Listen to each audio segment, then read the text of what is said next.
Bueno, pues ante todo yo quería, ahora veo muchísimo mejor. Bueno, yo quería agradecer muy cordialmente a los organizadores de este encuentro la invitación a participar en un asunto que me parece tan importante para el funcionamiento no solamente de los países, sino también de toda la humanidad, como es el tema de la convivencia escolar, que a fin de cuentas es donde aprendemos a convivir para el presente y para el futuro, como se ha dicho. La convivencia es central para todas nuestras sociedades y para mí es una alegría poder estar esta tarde escuchando pues una mesa redonda como la que acabo de oír y participando en este encuentro. Muchas gracias pues por la invitación. Creo que a todos nos hubiera gustado mucho más poder hacerlo personalmente y pues un medio directo que siempre es muchísimo más cálido, pero bueno, afortunadamente tenemos los medios informativos que nos sirven para sustituir a lo que realmente nos gustaría y que haremos con todo eso. Nos están poniendo luces de Navidad. Pues no sé.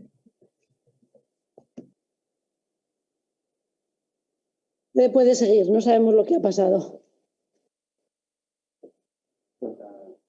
Ahora no se oye. ¿Ahora sí se oye? Ahora sí, ahora sí. Ahora sí se oye, porque de pronto ha aparecido no sé qué cosa rara. Bueno, pues voy a continuar después de esta especie de atentado y decir que efectivamente para mí es una alegría estar acá hablando de todas estas cuestiones que nos importan tanto. Yo había dado un título a mi ponencia que es el de Educar para la justicia y la paz en el siglo XXI. Y la razón de ello es que efectivamente cuando se habla de convivencia, tanto en la escuela como en la sociedad, me preocupa enormemente que se entienda que la convivencia es solamente una convivencia para la tranquilidad, una convivencia para que todos estén tranquilos, pero que en esa sociedad o en esa escuela los mejor situados estén oprimiendo a los peor situados, que les estén humillando de alguna manera y que los peor situados se conformen con lo que está ocurriendo sencillamente porque lo que quieren es vivir en paz. En ocasiones la convivencia se consigue a costa de los débiles, a costa de los peor situados, que al final acaban haciendo, como decía Amartya Sen, pues con esos pequeños agradecimientos que en cuanto se les da un poco de cariño quedan absolutamente entusiasmados, pues porque están acostumbrados a la injusticia. Creo que eso ocurre en las sociedades excesivamente y mi punto de vista va a ser, pues todo el tiempo, en la exposición que voy a hacer y en muy buena medida, el punto de vista de que hay que desterrar la aporofobia, una palabra que pues yo de alguna manera introduje en algún momento. Aporofobia quiere decir el rechazo al pobre, el rechazo al peor situado y sobre todo el rechazo al que no parece que tiene nada interesante que ofrecer a cambio. Y de alguna manera creo que una convivencia en la que los peor situados son aquellos que están silenciados por los prepotentes, por los supremacistas, y que sencillamente el pobre es alguien que tiene que pasar desapercibido para que no le hagan todavía más daño, pues puede parecer que hay una buena convivencia, pero es una convivencia injusta. Y esa es la razón por la que a mí me parecía importante poner el término convivencia justa.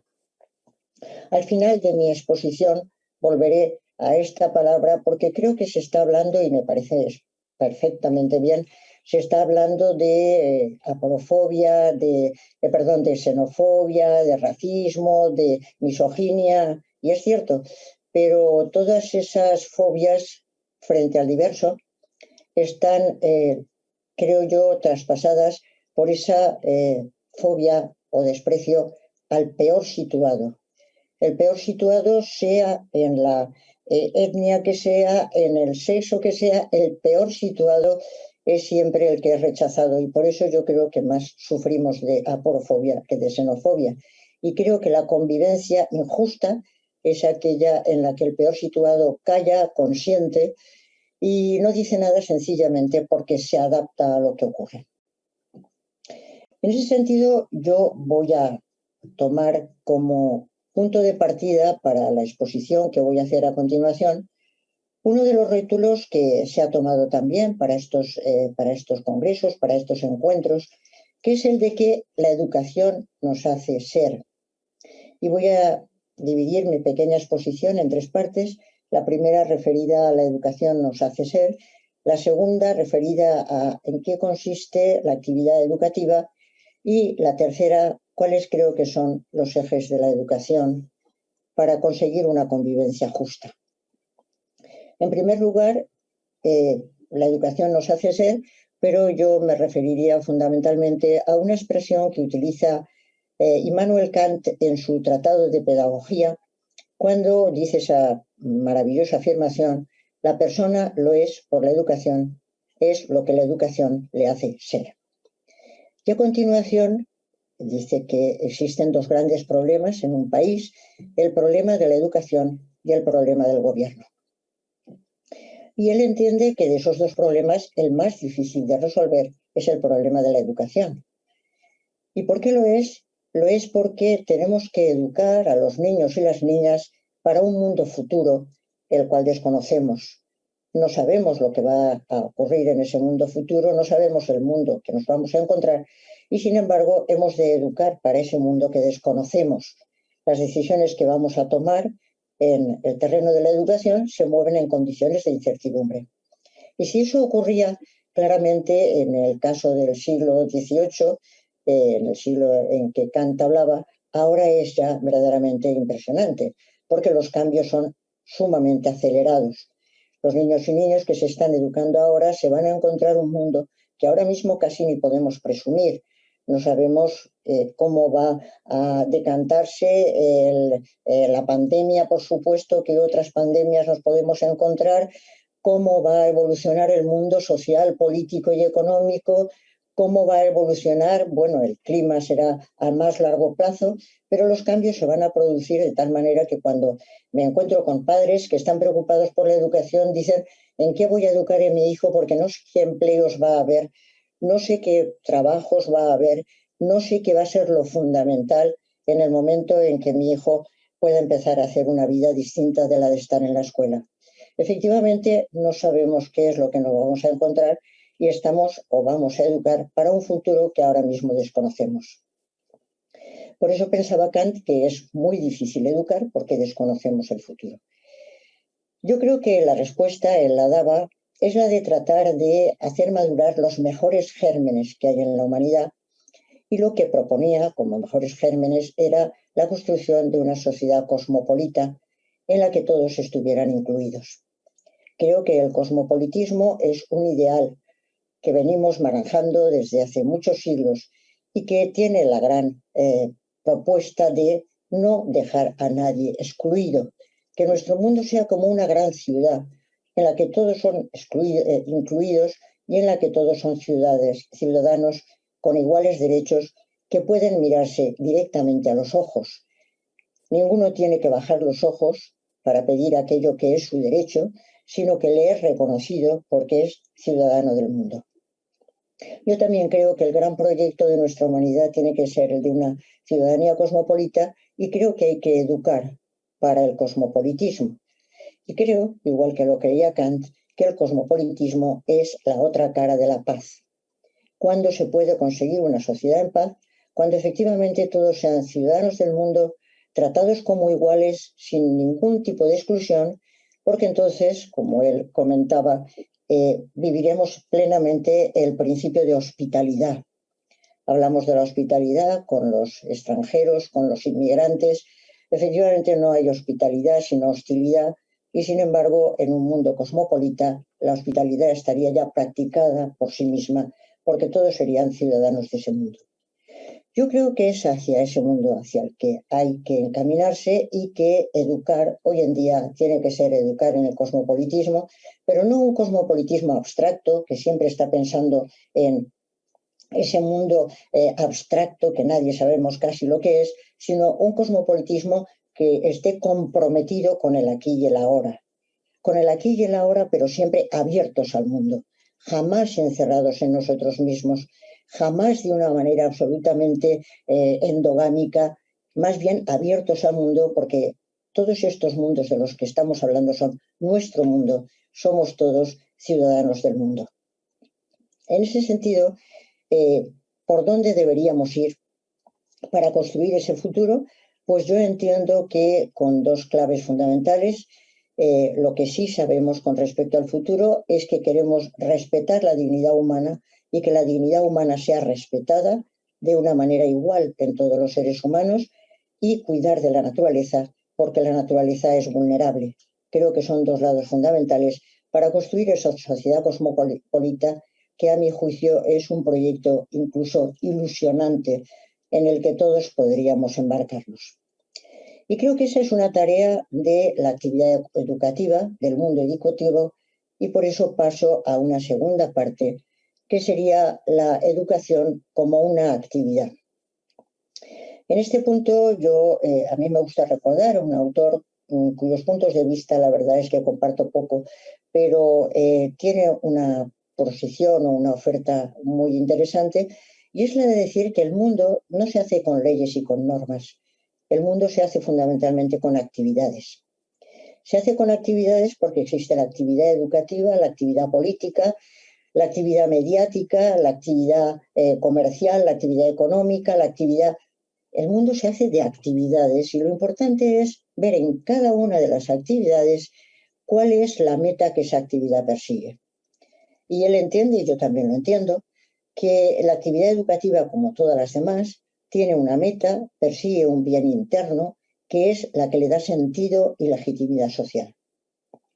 Si una actividad deja de perseguir su meta, sencillamente se corrompe, porque lo más importante de la actividad es la meta que tiene que perseguir, y entiendo que quienes nos encontramos en las aulas tenemos que hablar sobre cuáles creemos que son realmente las metas de la educación. Y también cuáles creemos que son los agentes de esa actividad. Porque hay un punto que a mí me parece muy importante y es que MacIntyre entiende con buen acuerdo que esas actividades son actividades cooperativas. Alguien en solitario no puede llevar adelante la educación, ni puede llevar adelante la economía, ni la política, ni la sanidad. Eso necesita cooperación, eso necesita una articulación entre distintos agentes. Y a mi juicio, una de las grandes preguntas es cuáles son los agentes de la educación, quiénes la hacen, quiénes tienen que cooperar para alcanzar las metas de la educación, y entiendo que esos agentes son fundamentalmente, por supuesto, el profesorado, profesores y profesoras, por supuesto el alumnado, alumnos y alumnas, por supuesto los padres y las madres, pero también la sociedad en su conjunto. Y no solo porque la sociedad educa, sino porque los resultados de la educación afectan también a la sociedad en su conjunto y evidentemente también la administración. Creo que todos estos elementos son agentes de la educación y me parece muy importante que exista entre ellos el mayor acuerdo posible, porque se tienen que empeñar en una tarea muy importante, que es la tarea de llevar adelante la meta o alcanzar la meta que persigue la educación. En ese sentido, sería muy importante que hubiera acuerdos, que hubiera debates, que hubiera discusiones sobre cómo alcanzar esa meta que sería la meta de la educación. ¿Y en qué consiste esa meta? Pues yo me voy a permitir distinguir, como he hecho en otras ocasiones, entre dos tipos de ética, la ética de máximos y la ética de mínimos. La ética de máximos es una ética de la felicidad y la vida buena. La ética de mínimos es una ética de justicia. Y me parece importante, y voy a empezar con una anécdota. Hace pocos días participé en otra webinar, en este caso en un diálogo entre científicos, etcétera, y una científica de primer nivel, extraordinaria, decía que era muy importante que en su disciplina se elaborara algún tipo de ética que fuera una ética de la investigación y una ética de la aplicación de la investigación a los casos concretos. Debería de haber una ética en ese sentido, pero se hizo una reflexión en voz alta en la que decía, pero es que cada uno tiene una ética.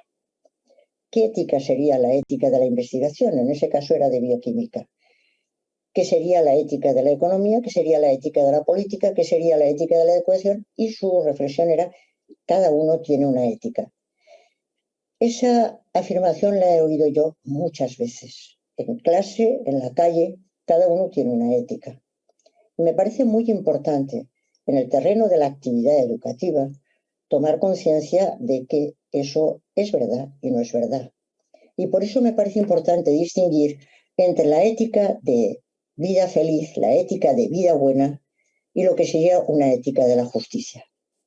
Las personas tenemos un proyecto de felicidad, las personas tenemos un proyecto de vida buena. Y ahí es donde hay una auténtica diversidad. Y me parece que la convivencia consiste, o la convivencia justa, en saber aceptar la diversidad de proyectos de vida buena, la diversidad de proyectos de vida feliz, porque la felicidad es una opción de la persona, que puede hablar con otras personas sobre qué es lo que hará para ser feliz, en qué va a consistir su vida buena, pero es ella la que tiene que hacer la opción. Y en ese sentido vivimos en sociedades pluralistas, pluralistas desde el punto de vista político, desde el punto de vista religioso, desde el punto... Ciudades pluralistas, sociedades pluralistas, y pluralista quiere decir que hay distintos proyectos de vida buena, distintos proyectos de vida feliz. Las gentes tienen distintas propuestas que tienen razones para valorar. Empeñarse en imponer un solo proyecto de vida buena es totalitario. Hay que aceptar los distintos proyectos de vida buena y distintos proyectos de vida feliz. Y creo que en la educación hay que acompañar a alumnos y alumnas para que vayan pensando sobre cuál es su proyecto, jamás indoctrinando, jamás imponiendo, sencillamente estando al lado para que cada uno pueda aceptar el proyecto que sea más adecuado para él, porque hay que comentarlo con él de una manera mayéutica, intentando que sea él o ella quien llegue a la conclusión de qué es lo que le gustaría, qué es lo que querría, y para eso es necesario un acompañamiento. Pero justamente respetar la diversidad y entender la diversidad como una riqueza, que es como yo la entiendo, solamente se puede hacer si se aceptan unos mínimos de justicia.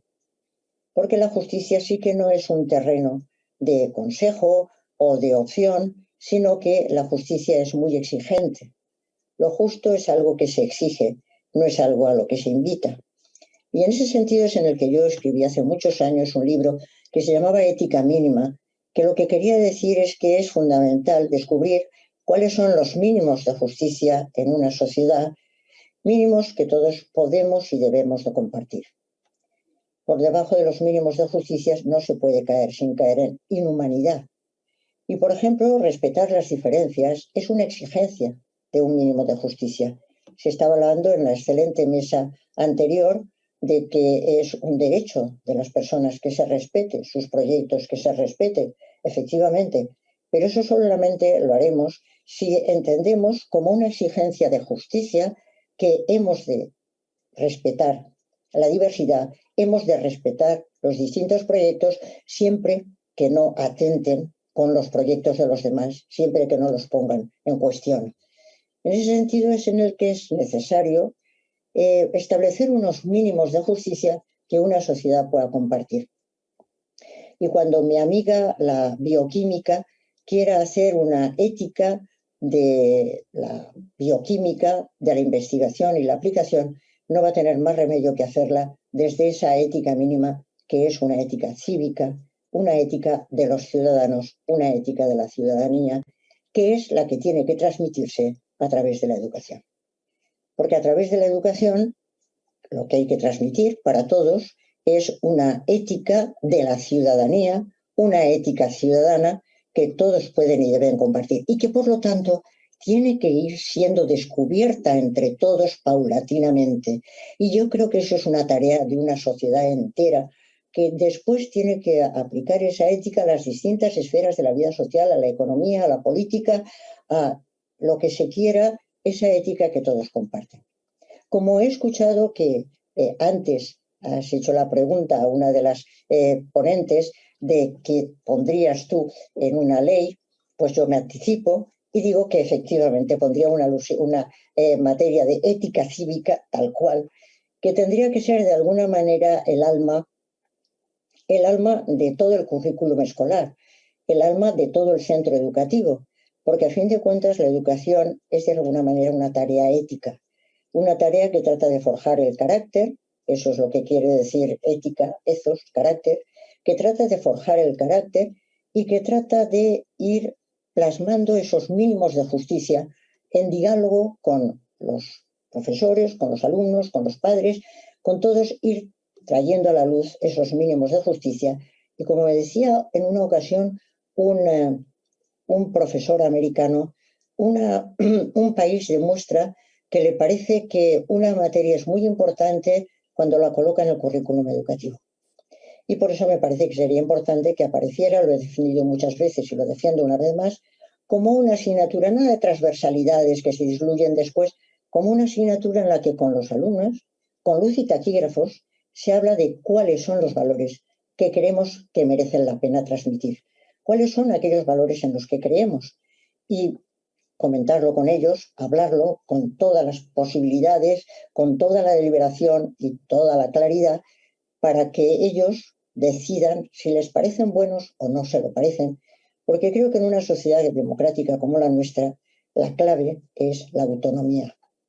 La autonomía de que los alumnos tienen que decidir desde ellos qué es lo que les parece oportuno, qué es lo que les parece rechazable. Si efectivamente están de acuerdo con la diversidad, con admitir la diversidad, con entender que todos somos realmente iguales, y eso efectivamente necesita un profesorado con buena formación y a poder ser también con una buena fundamentación filosófica, obviamente. Creo que hablar con luz y taquígrafos con los alumnos en una asignatura en voz alta es la mejor manera de ir transmitiendo lo que creemos que son unos valores que merece la pena respetar, pero que ellos son los que tienen que decidir si los aceptan o no, o si les parece que es un legado que no merece la pena y hay que dejarlo de lado. Dentro de ese legado yo transmitiría, y creo que todos los presentes clarísimamente, que respetar la diversidad no solamente es un deber, sino que también es un enriquecimiento. La diversidad enriquece, el igualitarismo a la baja es algo que empobrece enormemente las sociedades, porque la diversidad es auténtica riqueza. Pero eso hay que hablarlo en voz alta y hay que decirlo en voz alta. Y creo que el momento de la escuela es un momento fundamental para hacerlo. ¿Cómo se va desarrollando ese currículum o esta idea? Pues ya con esto voy a ir, digamos que ir acabando. Creo que hay que transmitir todo esto en la educación a través de tres ejes fundamentales. Tres ejes fundamentales que serían, por una parte, la educación en competencias, en habilidades, en conocimientos. Otro eje que sería el eje de la prudencia para poder ir organizando una vida feliz. Y el último eje, que es en el que me voy a detener más porque creo que lo merece, es el de la sabiduría moral, que luego diré en qué creo que consiste. En primer lugar, el eje de las competencias y las habilidades.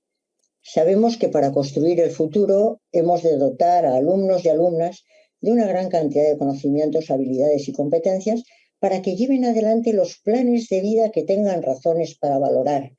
Para cualesquiera tienen que tener unos instrumentos, tienen que tener unas armas, que tiene que ser la competencia digital, que tiene que ser la competencia en idiomas, que tiene que ser al hablar bien, que tiene que ser todas esas competencias que podemos transmitirles y que hay que hacerlo. Yo he oído muchas veces decir, no hay que darles tantos conocimientos. No, hay que darles conocimientos, porque si no, después esas personas las dejamos desmanteladas.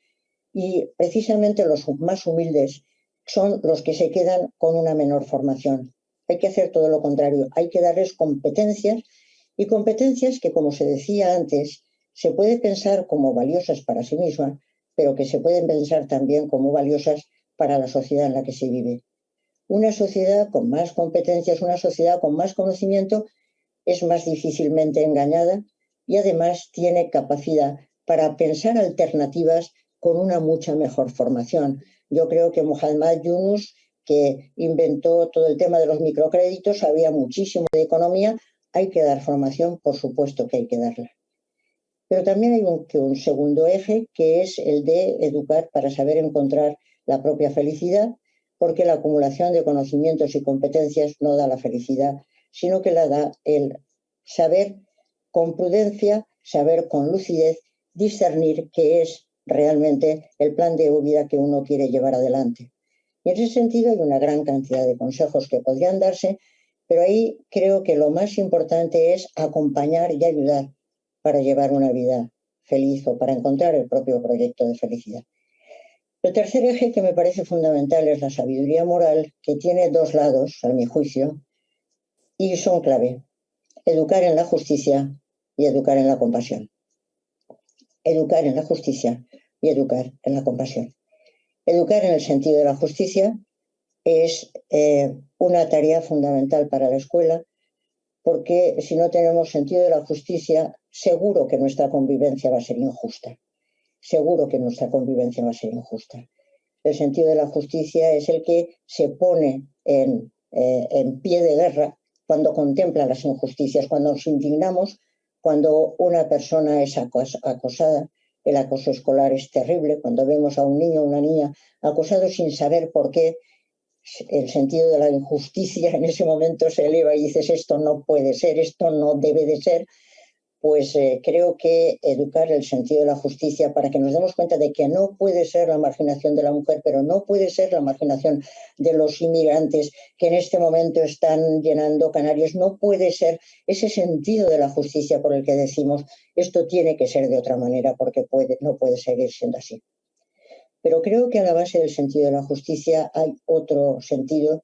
Yo creo que la emoción que ha sido tan dejada de lado, los sentimientos que han sido tan dejados de lado en la educación, tienen que recuperar su lugar. Y no solamente el sentido de la justicia, que es un sentimiento muy poderoso, sino también el sentido de la compasión. Y creo que nos ha fallado mucho el sentido de la compasión en nuestras sociedades, y por eso nos ocurre lo que nos ocurre en todos los distintos sectores de la vida social. Yo cuando contemplo una crisis, que es una crisis que está siendo causada por determinadas personas, pienso aquello de parece que no tengan corazón, parece que no tengan compasión. Creo que educar en el sentido de la compasión es fundamental, porque yo complementaría lo que ha dicho antes Roser, de una ética del cuidado con una ética de la compasión y una ética de la razón cordial. Hemos de educar a nuestros alumnos, creo, y alumnas para saber argumentar y para saber razonar. ¿Cómo que no? Claro que sí. Pero tienen que tener una razón cordial, una razón también del corazón. Y en ese sentido, me parece que la compasión consiste en tomar como punto de partida no a los individuos aislados, ni siquiera a su propia dignidad, sino a las personas como son, que son personas en relación. No somos individuos aislados que nos agregamos de vez en cuando, sino que somos personas en relación, que vivimos del reconocimiento mutuo. Nos reconocemos mutuamente, reconocemos nuestra dignidad mutuamente, nos reconocemos como personas mutuamente, y si se rompe el vínculo del reconocimiento, entonces estamos absolutamente perdidos. En ese sentido, la compasión suena muy mal, es un sentimiento que suena muy mal porque parece que los bien situados miran a los mal situados con una cierta condescendencia, con un cierto sentido de la compasión, pero no es eso.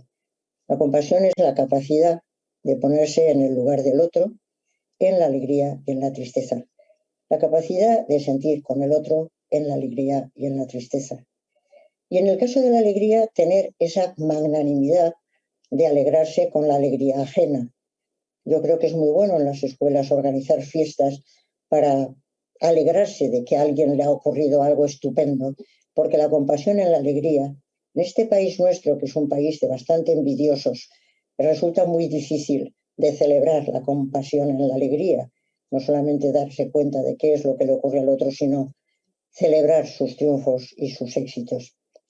Pero la compasión en el sufrimiento creo que es fundamental, porque consiste en darse cuenta de que el otro está sufriendo, pero a la vez en comprometerse a ayudarle a salir de su sufrimiento. Creo que la escuela será un fracaso si no educa para vivir en la compasión, sino educa para que nos demos cuenta de que el otro está sufriendo y que cuando sufre tiene que ser parte de mi proyecto de felicidad, ayudarle a salir de su sufrimiento. La educación es empatía, de la que se ha hablado tanto, perdón, la compasión es empatía, pero es empatía con compromiso para ayudar a salir del sufrimiento. Una sociedad compasiva es una sociedad que sabe ponerse en el lugar del que es menos aventajado, del que está peor situado, y trata de descubrir una cosa muy importante, y es el valor que esa persona tiene, porque todo el mundo tiene algo interesante que ofrecer. Todos tienen un valor, pero hay que tener los ojos bien preparados para descubrirlo. Entiendo que la convivencia tiene que ser una convivencia justa y que una escuela no puede ser no puede cumplir sus tareas, no puede alcanzar sus fines si no educa en todos estos vectores, en los conocimientos, en la felicidad, pero muy fundamentalmente en la sabiduría moral, que es la justicia y la compasión. Muchas gracias. Muchas gracias. Queríamos hacer unas cuantas preguntas que nos han hecho llegar, y es si puede desarrollar más qué cree que sería, yo creo que más o menos ha quedado claro, pero qué necesitarían los alumnos y las alumnas para ser educados como ciudadanos éticos. Pues efectivamente yo creo que básicamente la ciudadanía tiene que ver con la idea de la justicia. Hay una distinción que a mí me parece interesante entre cada uno de nosotros como personas y como ciudadanos. Como personas tendemos a la felicidad, pero tenemos una dimensión en la que estamos relacionados unos con otros, que es la dimensión de la ciudadanía, y la gran virtud de la ciudadanía es en principio la justicia. Para ser educados como ciudadanos éticos, desde una ética de la justicia, tenemos que ser capaces de reconocer mutuamente nuestra dignidad y ver cuáles son todas las exigencias que plantea el respeto a la dignidad del otro. Creo que esa es una clave de la ciudadanía ética. Pero yo añado también esa otra clave, que es la clave de la compasión. Creo que no seremos plenamente ciudadanos ni plenamente éticos si olvidamos la dimensión de darnos cuenta de que el otro es distinto, el otro es diferente, el otro es digno y el otro tiene necesariamente un valor que yo tengo que intentar descubrir, hecho por el cual no puedo ser feliz si está sufriendo y no le ayuda a subir de su sufrimiento, y me alegro con él cuando las cosas le salen bien, lo cual es muy difícil. Muchas gracias. ¿Cuál cree que sería el papel de los docentes, además del acompañamiento, en el desarrollo de esa ciudadanía democrática? Pues creo que el acompañamiento tiene que ser fundamentalmente, bueno, todo el tiempo tiene que ser acompañamiento, porque creo que todos los docentes sabemos que el primer maestro que hubo en esto, no sé, a lo mejor me equivoco y digo una barbaridad, pero yo diría que fue Sócrates. Y creo que el acompañamiento socrático consiste en la mayéutica, la famosa mayéutica que él practicaba, tratar de sacar de cada uno qué es lo que desea, tratar de sacar de cada uno qué es lo mejor que tiene, tratar de sacar de cada uno cuáles son sus proyectos de vida feliz. El acompañamiento quiere decir tratar de descubrir con el alumno cuál es su sentido de la justicia, cuáles son sus proyectos de vida feliz, y eso creo que es una tarea que afortunadamente muchos profesores y profesoras están cumpliendo, y eso es ayudarle. Porque, bueno, despertar el sentido de la justicia y el sentido de la felicidad tiene que hacerse ayudando, jamás indoctrinando, siempre acompañando.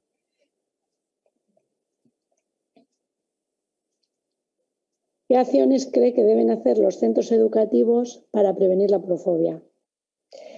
Muy bien, muy bien. Creo que ya estamos entrando por el buen camino, porque el siglo XXI es el siglo en el que se va a acabar la porofobia.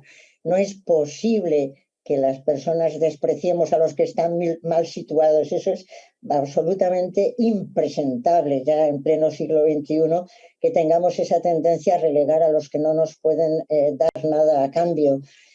Yo creo que lo que tienen que hacer los centros educativos, y antes, bueno, por una parte, lo siento, no voy a repetirlo más, pero creo que habría que poner una asignatura de ética cívica en la que se dijera qué es la porofobia, en qué consiste y cuáles son sus malas consecuencias para la vida de las personas y de los pueblos. Porque realmente si no salimos de ahí, pues entonces puede pasar cualquier cosa en cualquier momento. Entonces yo creo que lo de la asignatura es fundamental. Y después hay una cosa muy importante.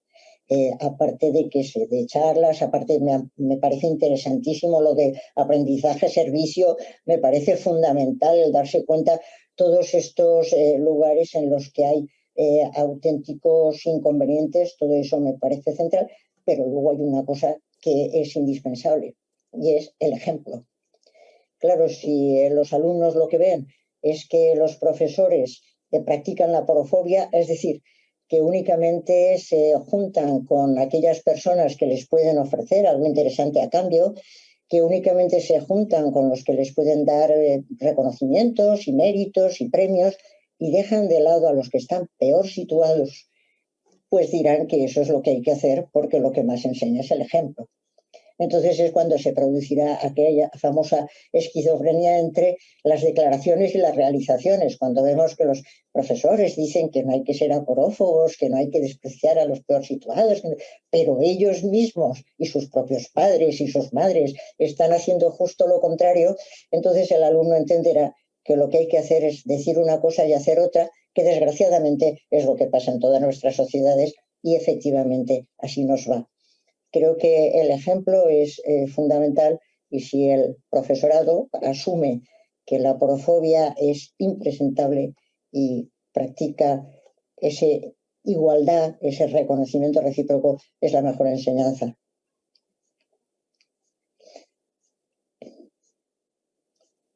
Muchas gracias.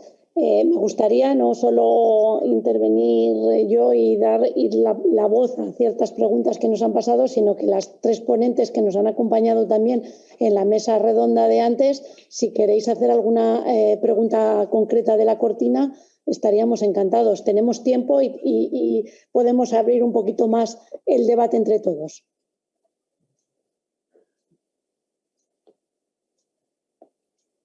¿No? Bueno, Adela, encantada de estar contigo esta vez. A ver, yo quiero aprovechar para una cosa, la verdad es que no es una pregunta, pero sí que es un reconocimiento hacia Adela Cortina que me apetece mucho poder hacer. Una vez, hace años, hiciste un artículo en El País que se llamaba Universalizar la excelencia. Yo no sé si tú te acuerdas de ese artículo, pero lo hemos explotado y lo hemos exprimido como un limón, no te lo puedes llegar a imaginar, con mis propios estudiantes, luego en los cursos.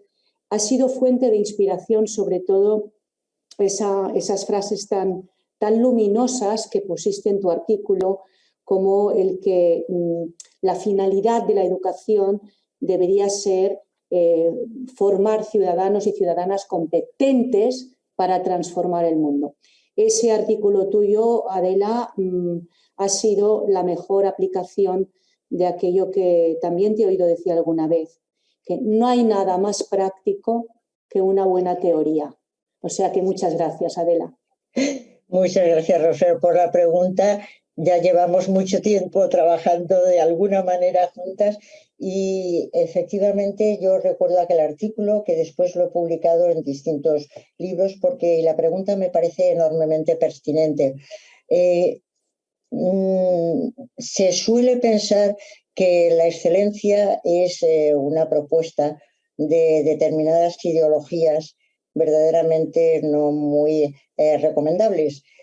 Pero lo que yo decía en aquel artículo es que lo que hay que hacer con la excelencia no es destacar a algunos frente a otros, sino universalizar la excelencia, porque no se organiza una sociedad con ciudadanos mediocres, no se organiza una sociedad con ciudadanos negligentes, con ciudadanos y ciudadanas desinformados, sin conocimientos, sino que lo que hay que hacer es intentar que sean todos ciudadanos y ciudadanas excelentes. Bueno, la palabra excelencia creo que es una palabra preciosa y yo te agradezco la pregunta por dos razones. Por una parte, porque excelencia se decía, como sabes, tiene que ver con la virtud, con la idea de la virtud de la que hablaban los clásicos, y el virtuoso era el excelente en algún tipo de habilidad. Aquiles, el de los pies ligeros, es el que más corría. Ulises era el excelente en astucia, etcétera. El excelente, el que es el virtuoso, el que es el mejor en ese terreno. La excelencia se piensa habitualmente por comparación. Unos son excelentes en comparación con otros y los que no son excelentes pues son mediocres. Yo creo que hay que aspirar a la excelencia compitiendo consigo mismo. Y eso es lo que en aquel artículo yo defendía. Hay que competir consigo mismo. No hay que dejar a las personas que no lleven adelante sus fuerzas, que no las saquen lo más posible y dejándoles bien, quede usted ahí en lo que está, va tranquilo, no tiene que esforzarse, no tiene por qué aprender nada, no tiene por qué saber nada, no tiene por qué, no, todo lo contrario. Eso me parece un tremendo engaño que se puede hacer, que puede hacer mucho daño a los niños y niñas cuando se les dice no se esfuerce. Esforzarse por esforzarse es tonto, pero esforzarse por mejorar es muy importante, porque también, como tú decías antes, se puede servir mucho mejor si se desarrollan las propias capacidades. Creo que quien trata de esforzarse en mejorar sus capacidades, en mejorar sus habilidades, en mejorar sus conocimientos, si lo hace no solo por su propia ventaja, sino por la ventaja del contexto y el bien del contexto, está haciendo un gran servicio a su sociedad y a la humanidad en su conjunto. Creo que tenemos que educar en la educación para que los ciudadanos o para que nuestros alumnos y alumnas sean excelentes, que compitan consigo mismos, que se esfuercen, que no estén rivalizando con el de al lado, tratando de superarle, pero sí tienen que intentar superarse a sí mismos precisamente para poder ofrecer más y mejor. Y en ese sentido creo que en aquel artículo yo recordaba, porque me gusta mucho esa idea, la idea de esos héroes de Grecia, como pueden ser los héroes de Troya, Héctor, etcétera, que bueno, eran excelentes y todo el pueblo les admiraba, pero les admiraba y después permanecían en el recuerdo no solo porque eran excelentes, sino porque la excelencia beneficiaba a toda la comunidad. Toda la comunidad necesitaba a las gentes para poder vivir y para poder sobrevivir. Nos necesitamos unos a otros. Y en este momento voy a decir algo que no tiene nada que ver con eso, pero bueno, creo que la Unión Europea tendría que animarse enormemente a elevar sus competencias y a elevar sus posibilidades, pues porque hay otras propuestas en este momento que parece que están ganando la baza o ganando esta guerra, que bueno, serían el neoliberalismo de Estados Unidos y el comunismo de China. Entonces creo que hay que potenciar la Unión Europea. ¿Por qué hay que hacerlo? ¿Por la Unión Europea misma? Sí, por el conjunto y por el conjunto. Creo que hay que intentar ayudar siendo excelentes, compitiendo en el sentido de consigo mismo para tener lo mejor posible, porque la manera de crear un mundo mejor también es intentando ser lo más excelente al servicio.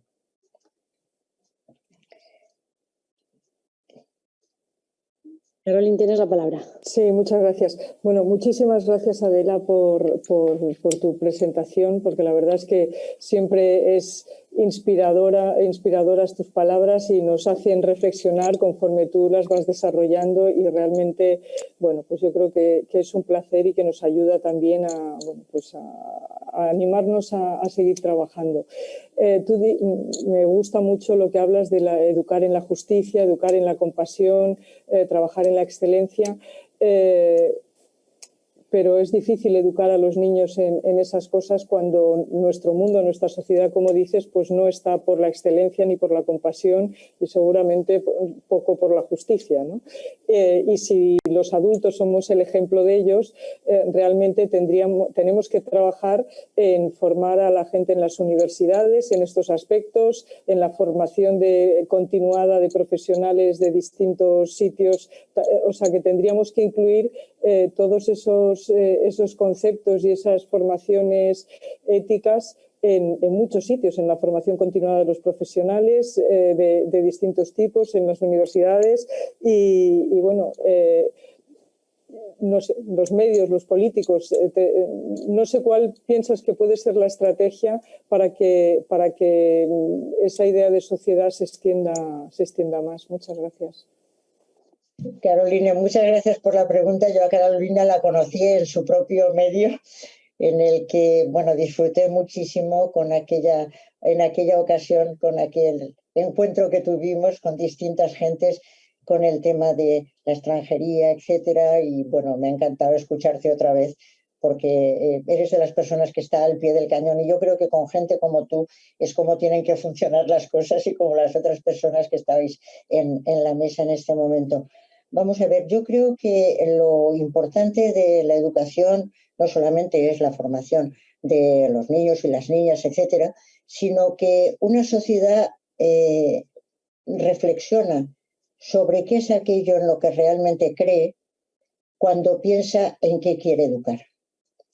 El momento en que empezamos a pensar en qué queremos educar, qué queremos transmitir a las generaciones más jóvenes, cuál es nuestro mejor legado, porque al fin y al cabo es cuando estamos pensando cuál es nuestro mejor legado, qué es lo que les queremos transmitir, para que ellos, como yo comentaba antes, hagan con el legado lo que quieran, porque hay gentes que reciben un legado de sus padres y lo tiran y lo despilfarran, o no les gusta o no les interesa. Yo creo que una sociedad cuando piensa en qué quiere educar es cuando piensa qué es lo que realmente valora, qué es lo que realmente le importa, qué es lo que quisiera transmitir a esos que de alguna manera son sus hijas y sus hijos. Y por eso decía que creo que los protagonistas de la actividad educativa no son solamente el profesorado, etcétera, que por supuesto, sino que es un conjunto de la sociedad, es toda la sociedad en conjunto la que está realmente pensando qué es lo que quiere transmitir. Y sería muy interesante, y por eso creo que hay que hacer debates públicos continuamente sobre en qué quiere usted que eduquemos. ¿Realmente cree usted que es importante respetar la diversidad? ¿Realmente cree usted que es valioso que otra persona piense de una manera distinta y que sin embargo usted la esté aceptando y la esté respetando e incluso le esté ayudando a llevar adelante su proyecto de vida? Creo que es un poner en marcha a toda la sociedad, porque somos todos los agentes de esa manera. Y en este momento creo que eso es más importante que nunca, porque efectivamente toda la celeridad con la que la información y las noticias se mueven en los medios de comunicación nos tiene realmente desconcertados. Es un momento en que estamos desconcertados porque estamos viendo continuamente noticias falsas, discursos del odio. Todo eso se va moviendo cuando alguien dice que la culpa de lo que nos está pasando la tienen los inmigrantes, la culpa de...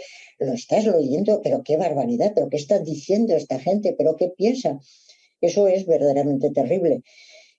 Creo que tenemos que reflexionar no solamente en estos grupos nuestros de la educación, sino extender esta reflexión más allá de los límites del ámbito educativo. Llevar esa discusión y esa reflexión a otros campos, por supuesto la universidad. Por supuesto la universidad es también central. Creo que dentro de las metas de la universidad está también todo lo que acabo de decir. Si no formamos a universitarios justos y compasivos, estamos verdaderamente perdidos. No sé para qué sirve la universidad. Sencillamente para expedir unos títulos, en absoluto. Esa no es nuestra tarea. Esa no es el bien que la universidad tiene que proporcionar. Las universidades tienen que reflexionar sobre esto y de vez en cuando de alguna manera lo hacemos, pero en las demás instancias se tiene que reflexionar también sobre esto en voz alta y además pensarlo en serio, porque la ética es fundamental para que una sociedad sobreviva. Es como el oxígeno, como decía Sen, como el oxígeno, que nos damos cuenta de lo importante que es cuando no está presente y dejamos de respirar. Si efectivamente viviéramos en una sociedad en la que a nadie le importa o nadie está dispuesto a respetar la diversidad, nadie está dispuesto a respetar el otro, esto sería un infierno. Como habéis dicho en varias ocasiones en esa estupenda mesa redonda, este tipo de actuaciones, este tipo de pensamientos permite hacer el mundo habitable. Decía Zubiri que los valores sirven para condicionar el mundo y hacerlo habitable. Y yo creo que efectivamente todo esto sirve para condicionar el mundo y hacerlo habitable. Por eso creo que estos diálogos y estas reflexiones sobre en qué educar tendríamos que ampliarlos a toda la sociedad. Y que gentes que tenemos distintas perspectivas, distintas propuestas, nos enriqueciéramos viendo juntos qué podemos construir juntos, porque estoy segura de que habría mucho más acuerdo del que de alguna manera parece.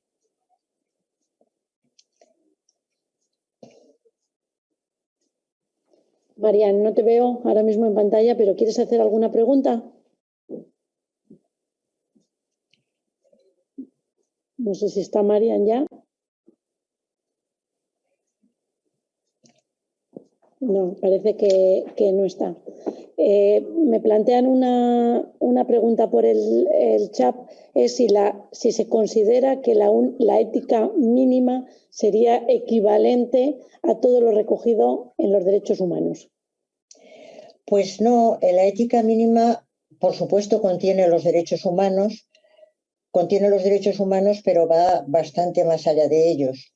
Creo que sería una ética cívica que tiene que tener en cuenta claramente los valores en los que tendríamos que educar y tendría que tener en cuenta todas las aplicaciones de lo que sería no solo los derechos humanos de primera y de segunda generación, sino también los de tercera y cuarta generación, que cada vez están más presentes. Y una cosa que es importantísima, los fundamentos filosóficos de esa ética mínima. Los fundamentos filosóficos se pueden explicar, por supuesto, de una manera complicada, de tal manera que nadie lo entiende, o se pueden explicar de una manera que sea accesible. Es posible hacerlo de una manera accesible. Con respecto a los derechos humanos, tengo que decir, los firmo ya.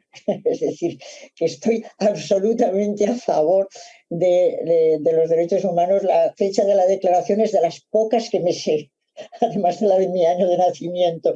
Es decir, que las fechas sé pocas, pero esa me la sé. Pero los derechos humanos tendrían que tener toda la dimensión de los valores que tiene que salir a cuenta de ellos, cómo sería la aplicación en el carácter y además, como recordarán, se decía de los derechos humanos que mientras no busquemos en qué se fundamentan, hay acuerdo. Pero si buscamos el fundamento, empiezan los desacuerdos. Eso se ha dicho por parte de gentes muy sabias que efectivamente tienen razón. Los derechos humanos, hay una fundamentación en la propia declaración al principio, la dignidad humana y todos los miembros de la familia humana. Pero la gente dice, ¿y qué es la dignidad humana? ¿Dónde se fundamenta la dignidad humana? Y en ese caso no hay más remedio que recurrir a fundamentaciones filosóficas. Lo siento, porque es de mi gremio y parece que estoy barriendo para casa. Pero bueno, si barrio para casa tampoco pasa nada. La cuestión es que efectivamente a lo largo de la historia del pensamiento quienes han encargado de dar esas fundamentaciones son los filósofos y yo entiendo que efectivamente una ética cívica tendría que tener los valores, que serían los valores ciudadanos, que son valores que van variando. No solamente son los derechos, claro, es que esto es muy importante. En este mundo no hay solo derechos y deberes, hay mucho más que derechos y deberes. Existe todo el mundo de los valores. Y cuando estamos hablando de la naturaleza y de que hay que valorar y cuidar la naturaleza no está en el terreno de los derechos humanos. Y si se habla de los animales, tampoco está en el terreno de los derechos humanos, sino que la ética cívica serían todos aquellos mínimos de justicia referentes a la naturaleza, referentes a los seres humanos, referente a los animales, referente a todo esto que vamos pensando que no se puede caer bajo ello. Sin caer bajo mínimos de humanidad formaría parte de la ética cívica y tendría también incorporada, por supuesto, la fundamentación filosófica, porque razón y emoción tienen que ser fundamentales para educar. No sé si he contestado. Sí, perfectamente. Perfectamente.